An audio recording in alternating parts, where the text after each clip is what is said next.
यहाँ का जो गढ़चिरौली चिमूर क्षेत्र का खासदार किसे देखना चाहूँगा?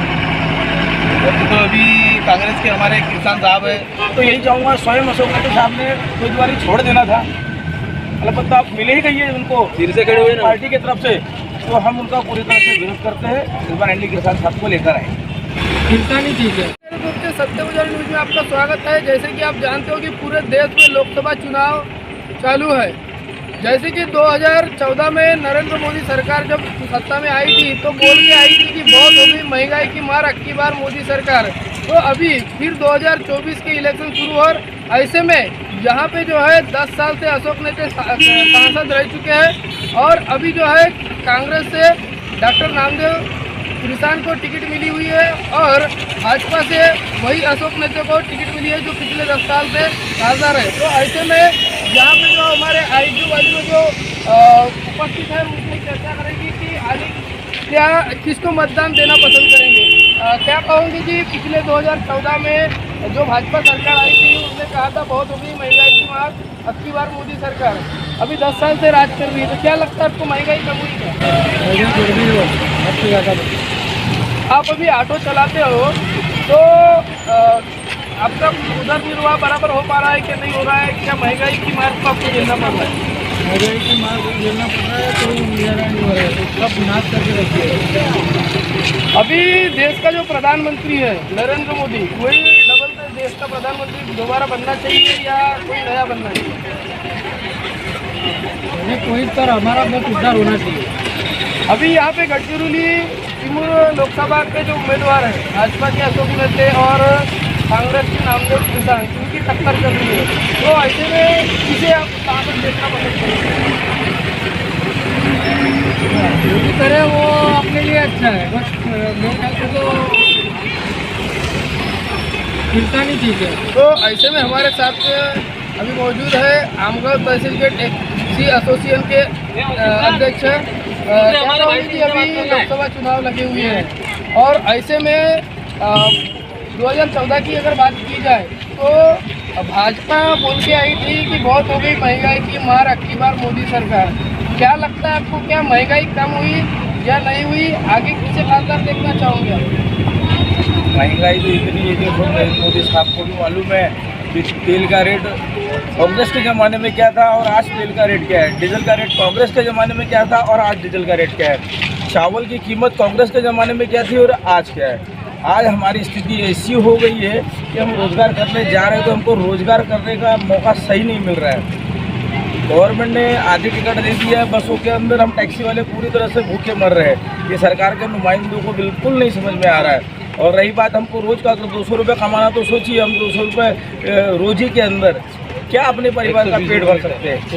120 रुपये लीटर का तेल खाएंगे या 600 रुपये किलो का चावल खाएंगे? आप बताइए। वैसे आप चालक हो इसलिए मैं आपको सवाल करना था। तो पिछले दिनों में गृह मंत्री ने कुछ कानून निकाला था ड्राइवरों के प्रति, तो वो कानून क्या थे और वो कानून क्यों अभी स्थगित किए गए हैं और अगर लागू हो जाएंगे तो क्या नुकसान होगा? इन सरकारों को जनता से कोई लेना देना ही नहीं है सर। इनको सिर्फ और सिर्फ जनता की जेब खाली करना है और सारे गवर्नमेंट के कायदे लगा के इनको बेरोजगार करना है। वो जो कानून लगाया था कि अगर एक्सीडेंट होने पे हिट एंड रन का केस बनाया जाएगा। आप बताइए, अगर हिट एंड रन का केस बनता है हम लोगों पर तो क्या हम लोग बाइक चला पाएंगे? क्या हम लोग टैक्सी चला पाएंगे? क्या हम लोग कार चला पाएंगे? क्या हमारे हिंदुस्तान में जो ट्रांसपोर्ट चलाने वाले लोग हैं वो ट्रांसपोर्ट चला पाएंगे क्या? बताइए आप।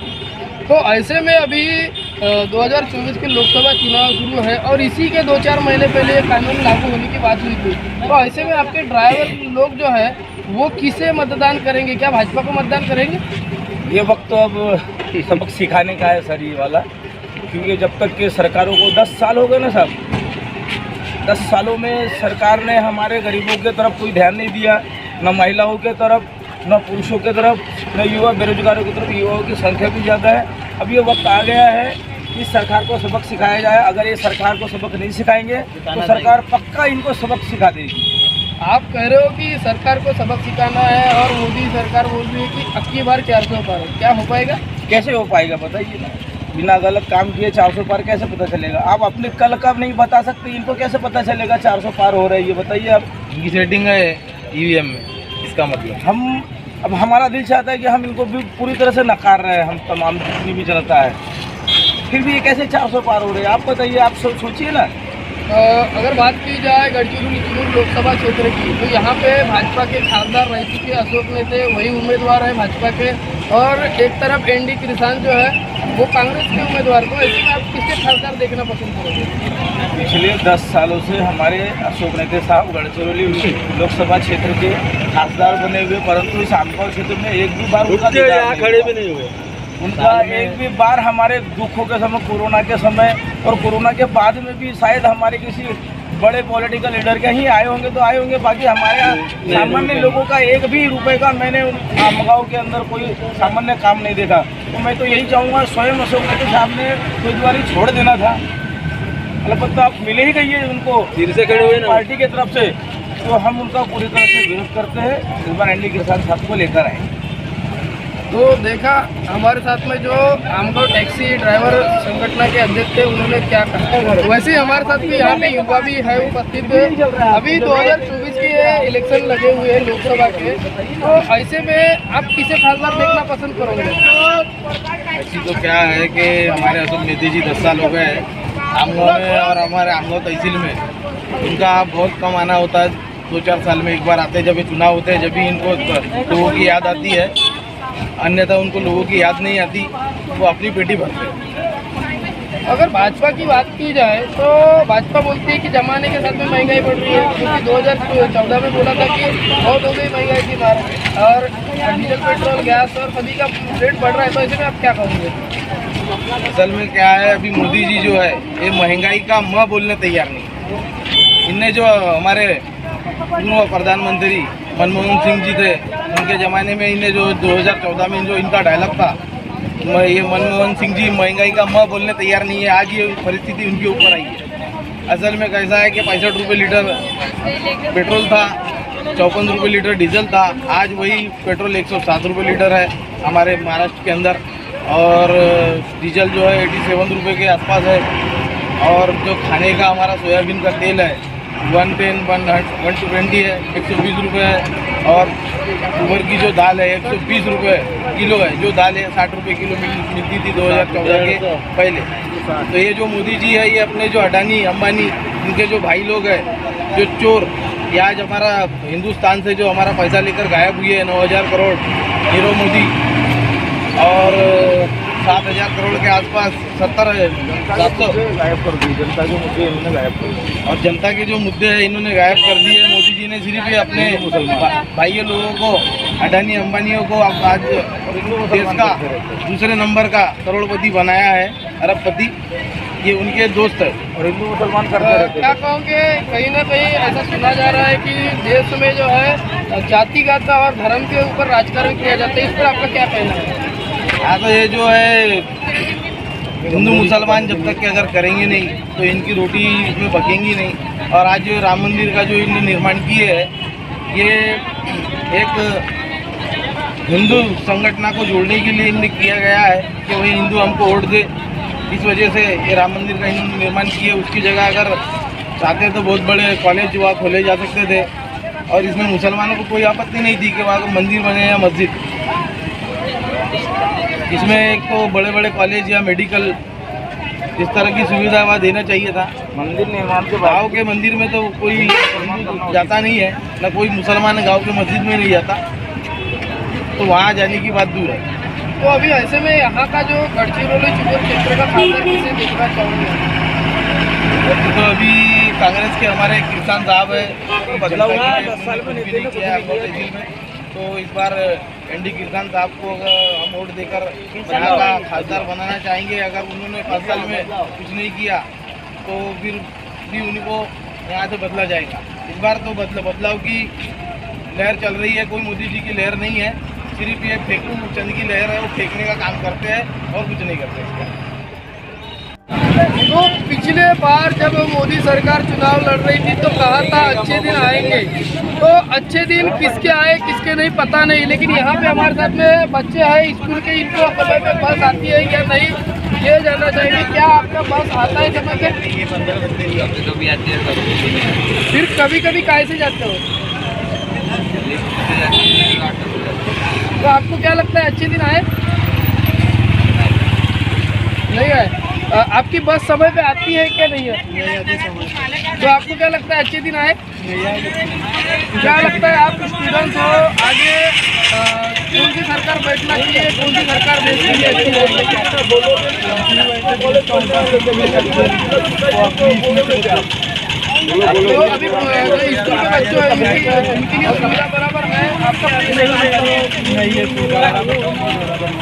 आगे किसे यहाँ पे खासदार देना तो वैसे ही हमारे साथ में यहाँ पे स्कूल की आपकी बात वगैरह समय पे आती है नहीं आती है? महिलाओं को जो है 50% सब्सिडी दी गई है, तो ऐसे में बात समय पे आता है।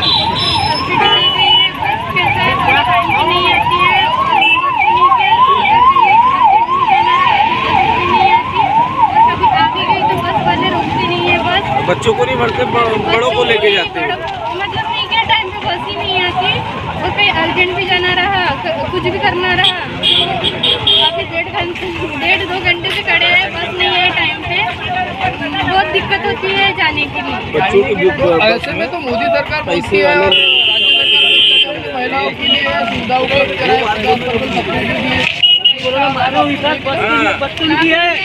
हमारी भरते सब्सिडी मिली है, लेकिन कैसा है अभी हमको जाना है तो टाइम पे बस नहीं आती है, बस आती गई तो कैसा सवारी पकड़ती नहीं है, अगले बस जाना पिछले बस जाना ऐसे बोलते हैं। जगह नहीं है और कभी एग्जाम रहा कुछ रहा तो कैसा बच्चों को दिक्कत होती है ना हर बात से। सब्सिडी मतलब आगे भी है तो क्या हुआ, लेकिन कैसा बहुत तकलीफ होती है आने यहाँ जाने पे महिला उपस्थित है, क्या कर रहे हो आप यहाँ पे बस स्टैंड पे? में जाने के लिए किस चीज़ की जाने का? उनका हॉस्पिटल में जाने देखने के बस नहीं आ रही इसलिए कितने देर से खड़े हो आप? 2 तास देखो दर्शकों, ये महिला बोल रही है कि 2 घंटे से यहाँ पे खड़े हैं, बस नहीं आई।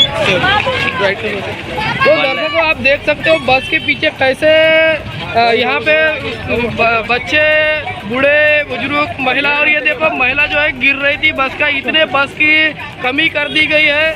जब महाराष्ट्र सरकार ने बोला कि महिलाओं को 50% सब्सिडी दी गई है, लेकिन उसके बाद में ऐसा हुआ है कि बसेस जो है कम करने की बात कहीं ना कहीं से सामने आ रही है, और ऐसे में बसेस जो है कम हुई है, और इसी के चलते जो है कि बसों के अंदर में आप देख सकते हो इस तरीके से भीड़ हो रही है। यहाँ पे स्टूडेंट्स हैं, महिलाएं हैं, बुजुर्ग हैं, और ये जो है बस में जाने के लिए एकदम गर्दी कर रहे हैं।